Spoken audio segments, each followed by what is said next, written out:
Land for job मामले में तेजस्वी यादव उलझे हुए हैं। बिहार में वो आभार यात्रा कर रहे हैं। नीतीश कुमार किसी भी सूरत में सीएम की कुर्सी अगली बार भी बरकरार रखने के लिए लगे हुए हैं। जन स्वराज के प्रशांत किशोर सबका चुनावी गणित बिगाड़ने की व्यू रचना में लगे हुए हैं। इन सब की परवाह किए बगैर तेजस्वी यादव विदेश की सैर पर दुबई की यात्रा पर निकलने वाले हैं।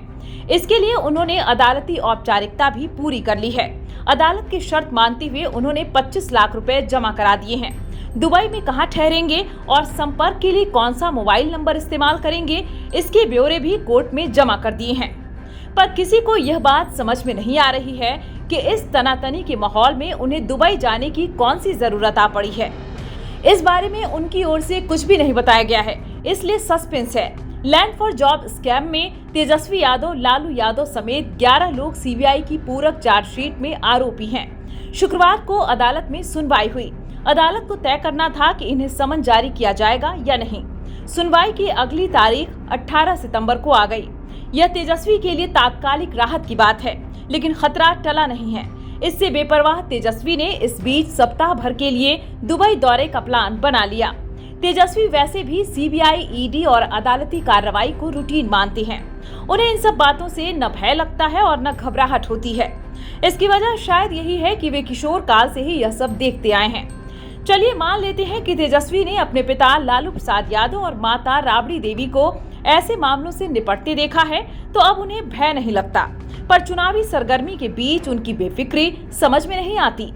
क्या वे इतने निश्चिंत हैं कि जनता ने उन्हें सीएम बनाने का फैसला कर लिया है?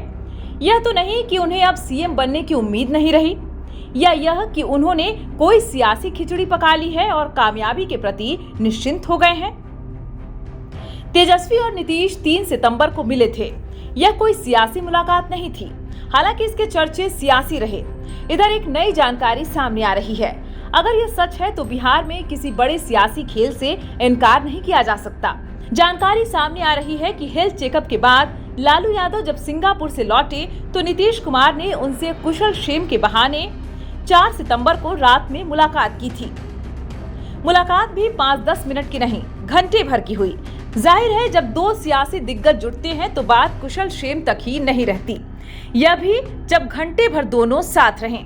हालांकि इस मुलाकात पर सियासत इसलिए नहीं हो पाई कि 6 सितंबर को नीतीश कुमार ने भाजपा के राष्ट्रीय अध्यक्ष जेपी नड्डा की मौजूदगी में साफ कह दिया कि पहले 2 बार आरजेडी के साथ जाने की उन्होंने जो गलती की, अब उसे नहीं दोहराएंगे। नीतीश कुमार की अचानक और बेमौसम आई इस सफाई से ही संदेह खड़ा होता है। नीतीश कुमार के आरजेडी के साथ जाने से इनकार के बाद एनडीए में सब कुछ सामान्य दिखता है, पर यह आई वॉश भी तो हो सकता है, इसलिए कि नीतीश कुमार के ऐसे वादों का कोई मतलब नहीं। आरजेडी के साथ जाने पर वे भाजपा के बारे में भी ऐसा ही कहा करते थे। वैसे यह भी हो सकता है कि मुलाकात में दोनों के बीच बात न बनी हो। दूरी बात की संभावना ज्यादा दिखती है, क्योंकि उसके बाद ही लालू, तेजस्वी और रोहिणी आचार्य ने नीतीश पर हमले शुरू कर दिए।